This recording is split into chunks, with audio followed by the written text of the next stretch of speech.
আসসালামু আলাইকুম রহমতুল্লাহি ওয়া বারাকাতুহু। আজকে আমরা আলোচনা করব কোনো এলইডি লাইট রিপেয়ার নয়। এলইডি লাইট বেশি দিন যাবত টিকে মতো লাস্টিং করার মতো ওইরকম একটি সিস্টেম তৈরি করা নিয়ে আমরা একটা আপনাদেরকে আলোচনা করে দেখাবো। সো বন্ধুরা, এই এলইডি লাইটটা হচ্ছে ভালো, এটা আইসির মাল, ঠিক আছে। কিন্তু আমাদের এলইডি লাইটের জগতে সর্বশেষ একদম নরমাল লাইটের মধ্যে এই এলইডি লাইট গুলোকে আমরা বলি যেগুলো আইসির মাল, শুধুমাত্র একটি সার্কিট দ্বারা পরিচালিত হয়, ঠিক আছে। তো এই আইসির বাল্ব গুলো অর্থাৎ নরমাল এলইডি লাইট গুলো সচরাচর মার্কেটে অ্যাভেলেবেল। হ্যাঁ, আমরা সর্বকানে এগুলো কিনতে পাই এবং অন্যান্য লাইটের চেয়ে এগুলোর দাম একটু কম হয়, যার কারণে আমরা এটা ব্যবহার করি। কিন্তু এটা 30 টাকা অথবা 40 টাকা ক্রয় করে আমরা একদিনও ব্যবহার করতে পারি না, এরকমও অনেক সময় যায়। অনেক সময় এরকমও হয়ে থাকে যে শুধুমাত্র একটা দিনও আমরা ব্যবহার করতে পারি না। আজকে আমরা এমন একটি এক্সপেরিমেন্ট করে দেখাবো আপনাদেরকে। আপনি একটি 40 টাকা দিয়ে অথবা 30 টাকা দিয়ে এলইডি লাইট কিনে সারা বছর ব্যবহার করতে পারবেন। তো সারা বছর ব্যবহার করার জন্য ওই রকম কিছু কম্পোনেন্ট এখানে ব্যবহার করতে হবে, শুধু শুধু এমনিতে টিকবে না। কারণ এখানে যেহেতু ড্রাইভার সার্কিট ব্যবহার করা হয় নাই, শুধুমাত্র একটি আইসির ডিওবি, এজন্য এটা খুব ইজিলি বাল্ব কেটে যায় অথবা নষ্ট হয়ে যায়। আমরা এমন একটি এক্সপেরিমেন্ট করব যেটা দিয়ে আমরা সারা বছর এটা ইউজ করলেও এলইডি কাটবে না, ঠিক আছে। কিন্তু আমরা এক্সপেরিমেন্ট যেগুলো করব এগুলো হচ্ছে আমাদের বাড়িতে ফেলে দেয়া সার্কিট থেকে নিয়ে করব। এগুলো বাহির থেকে কোনো কিছু কিনতে হবে না। তো এই যে ফেলে দেয়া দুইটি সার্কিট আমার কাছে আছে, এগুলো এলইডি লাইটের সার্কিট। এখানে দুইটি ফিউজেবল রেজিস্টর আছে, দেখেন খুব ভালো মতো দেখা যাচ্ছে। আমরা এই দুইটি ফিউজেবল রেজিস্টর খুলে নিব। এরপরে আরেকটি এমওভি নিব। এই এমওভিটাও যে কোনো সার্কিটে থাকে, যেমন এই যে এটাও একটি এলইডি লাইটের সার্কিট, এখানেও এমওভি আছে, দেখেন দেখেন খুব ইজিলি দেখা যাচ্ছে এখানেও এমওভি আছে। তো এরকম আমরা যে কোনো একটা সার্কিট থেকে এমওভিটা সংগ্রহ করে নিব, ঠিক আছে। তো একটি এমওভি এবং দুইটি ফিউজেবল রেজিস্টর, এই তিনটে কম্পোনেন্ট দিয়ে আমরা একটি এলইডি লাইটকে সারা বছর জলের মতো একটা প্রসেস তৈরি করতে পারবো, ঠিক আছে। শুধু শুধু আমাদের এলইডি লাইট লাস্টিং করবে না, অন্তত এলইডি লাইট লাস্টিং করার জন্য ওই রকম কিছু যন্ত্রপাতি এখানে লাগাতে হবে। তো ফেলে দেয়া সার্কিট থেকে দুইটি ফিউজেবল রেজিস্টর আমি কেটে নিয়েছি। এই যে এখানে যেগুলো টিউব দিছে টিউব গুলো একটু কেটে ফেলবো, কারণ আমাদের এখানে সোল্ডারিং করতে হবে। তো ফিউজেবল রেজিস্টরের কাজ কি? হঠাৎ ভোল্টেজ বেড়ে যাওয়া কমে যাওয়াকে রোধ করে। এরপরে এমওভিরও সেম কাজ, ঠিক আছে। তো আমাদের এটা সার্কিটে সেট আপ করে দিতে হবে। এখানে যে দুটি তার লাগানো আছে এই দুইটি তার আমরা খুলে ফেলবো, ঠিক আছে। এই লাইট কিন্তু ভালো, এখনো নষ্ট হয় না, কিন্তু নষ্ট না হয় মতো ওই রকম একটি আমরা প্রসেস করতেছি। তো দেখেন দুটি তার খুলে ফেলছি। এখানে যেটা এমওভি দেখা যাচ্ছে এই এমওভিটা এরকম করে নিবেন। এরপরে এটা প্যারালাল সিস্টেমে, এটা সিরিজ সিস্টেম হবে না, এটা কিন্তু প্যারালাল হবে। দুইটি কানেক্টরে এটা আমরা সেট আপ করে দিব, ঠিক আছে। এই যে এরকম এমওভিটা নিয়ে আমরা দুইটি প্রান্তে সোল্ডারিং করে দিব। একটু বাঁকা করে নিতে হবে, কারণ এখানে জায়গাটা একটু প্রশস্ত বেশি, এজন্য এরকম করে আমরা এখানে সোল্ডারিং করে দিব। অবশ্যই আমি আপনাদেরকে আর একটু জুম করে দেখাবো। আমি আগে সোল্ডারিং করে নিচ্ছি, তারপর আপনাদেরকে আমি দেখিয়ে দিব।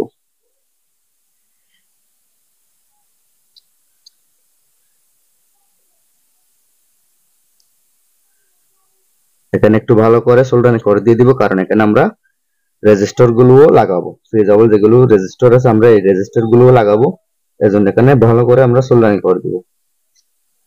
সো ভিউয়ার্স দেখেন আমি এখানে যেটা এমওভি নিছি এই এমওভিটা দুইটি প্রান্তে সোল্ডারিং করে দিয়েছি। আর এমওভির মান হচ্ছে 07D471K, 07D471K।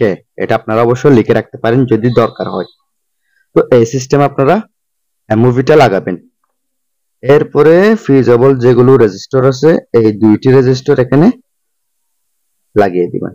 এই যে এখানে একটা রেজিস্টর আমি লাগিয়ে দিচ্ছি যে কোনো এক প্রান্তে। এখানে আবার নেগেটিভ আর পজিটিভ না, এটা অবশ্য আপনারা কেউ ভুল বুঝবেন না অথবা ভয় পাবেন না। এখানে নেগেটিভ আর পজিটিভ কোনো চিহ্ন নাই, যেখানে যেটা ইচ্ছা ওইখানে লাগাতে পারেন। এই যে দেখেন, দুই প্রান্তে আমি দুইটি ফিজিবল রেজিস্টর লাগিয়ে দিয়েছে, একটি এমওভি আর দুইটি রেজিস্টর। আপনারা অবশ্যই স্ক্রিনশট মেরে রাখতে পারেন যদি ভুলে যান। যদি ভুলে যাওয়ার সম্ভাবনা থাকে তাহলে আপনারা স্ক্রিনশট মেরে রাখবেন, এটা কিন্তু খুব গুরুত্বপূর্ণ। অনেকে বলে টিকবে না অথবা এরকম এরকম, না, আন্দাজে কথা বলার কোনো দরকার নেই। এমওভি, যে কোনো সার্কিটের মধ্যে এমওভি ব্যবহার করা হয় কি জন্য? ভোল্টেজকে রোধ করার জন্য। যে কোনো দামি দামি ব্র্যান্ডের সার্কিটের মধ্যে এমওভি ব্যবহার করে, যে কোনো দামি দামি ব্র্যান্ডের সার্কিটে ফিজিবল রেজিস্টর ব্যবহার করে। তো এগুলোর যদি কাজ না থাকে, দামি দামি সার্কিটের মধ্যে কি জন্য ব্যবহার করে এটা আমাকে একটু বলেন। তো এটা হয়তো বা নর্মাল বাল্ব, কিন্তু এটা আমি বেশি দিন লাস্টিং করার জন্য এই সিস্টেমটা করতেছি। তো এখানে দুইটি প্রান্ত আছে, এই দুইটি প্রান্ত একটু সোল্ডারিং করে নিব। এরপরে এই যে যে দুইটি তার আমরা খুলে ফেলছিলাম, এই দুইটি তার আমরা এখানে দুই প্রান্তে সোল্ডারিং করে দিব। এখানেও কোনো নেগেটিভ আর পজিটিভ ভাগ করতে হবে না, যেটা যেখানে ইচ্ছে ঠিক সেখানে লাগিয়ে দিলে কানেকশনটি সম্পন্ন হয়ে যাবে। ঠিক আছে, দেখেন আমি একটি তার সোল্ডারিং করে দিয়েছি।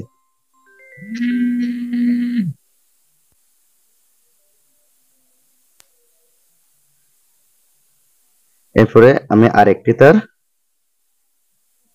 এই জায়গায় সোল্ডারিং করে দিচ্ছি। ঠিক আছে, এখানে নেগেটিভ আর পজিটিভ কোনো চিহ্ন নাই, আপনার যেখানে যেটা ইচ্ছে ঠিক সেখানে লাগাতে পারেন। এরপরে লাগিয়ে ভালো মতো একটু সোল্ডারিং করে দিতে হবে। ঠিক আছে, দেখেন আমি দুইটি তার ভালো মতো সোল্ডারিং করে দিয়েছি। প্রথমে লাগিয়েছি এমওভি, এরপরে লাগিয়েছি দুইটি রেজিস্টর, দুইটি রেজিস্টরের অপর প্রান্তে লাগিয়ে দিয়েছি দুইটি তার। এখানে নেগেটিভ পজিটিভ কোনো কিছু চিহ্নিত করতে হয় নাই। এরপরে বারবার আপনারা খেয়াল রাখবেন যেটা এমওভি আছে, এই এমওভিটা এই সিস্টেমে লাগাবেন, প্যারালাল সিস্টেম, এটা যাতে সিরিজ সিস্টেম না হয়। প্যারালাল সিস্টেম এভাবে লাগিয়ে দিবেন। এরপরে যে কোনো এক প্রান্তে একটি রেজিস্টর, অপর প্রান্তে আরেকটি রেজিস্টর। এরপরে যে দুইটি খালি থাকবে প্রান্ত, এই দুই প্রান্তে দুইটি তার যেগুলো খুলবেন ওই তারগুলো সোল্ডারিং করে দিবেন, ব্যাস হয়ে গেল। এখন আমি লাইটটি জ্বালিয়ে দেখাচ্ছি। আবার অনেকে মনে করে এই সিস্টেমটা করলে লাইটের আলো কমে যাবে, কিন্তু না ভাই, এটা ভুল ধারণা। আলো কমবে না, আলো ঠিক হয়ে থাকবে সেম। তো আমি আপনাদেরকে বিদ্যুতের কানেকশন দিয়ে দেখিয়ে দিচ্ছি। তো বন্ধুরা, আমি আপনাদেরকে দেখানোর চেষ্টা করছি বাল্বটি আলো কমে যায় কিনা, কিন্তু আমি আপনাদেরকে দেখার চেষ্টা করার পরেও দেখাতে পারিনি, কারণ বিদ্যুৎ চলে গেছে। ঠিক আছে, বিদ্যুৎ চলে যাওয়ার কারণে আমি আপনাদেরকে দেখাতে পারতেছি না, কিন্তু কাজটি অবশ্যই অবশ্যই সফল হবে। ঠিক আছে, কারণ আমি বলি, এই যে রেজিস্টর এমওভি এগুলো সার্কিটের মান ভালো রাখবে, যে সব সময় বেশি দিন টেকসই করার চেষ্টা করবে। ঠিক আছে, তো বন্ধুরা, ভিডিওটি যদি ভালো লাগে লাইক, কমেন্ট এবং শেয়ার করবেন। আমার চ্যানেলটি সাবস্ক্রাইব করে পাশে থাকা বেল বাটনটি অল করে দিবেন। পরবর্তী ভিডিও দেখার আমন্ত্রণ জানিয়ে আজকে এতটুকুর মধ্যে শেষ করলাম। আসসালামু আলাইকুম ওয়া রাহমাতুল্লাহি ওয়া বারাকাতুহু। আল্লাহ হাফেজ।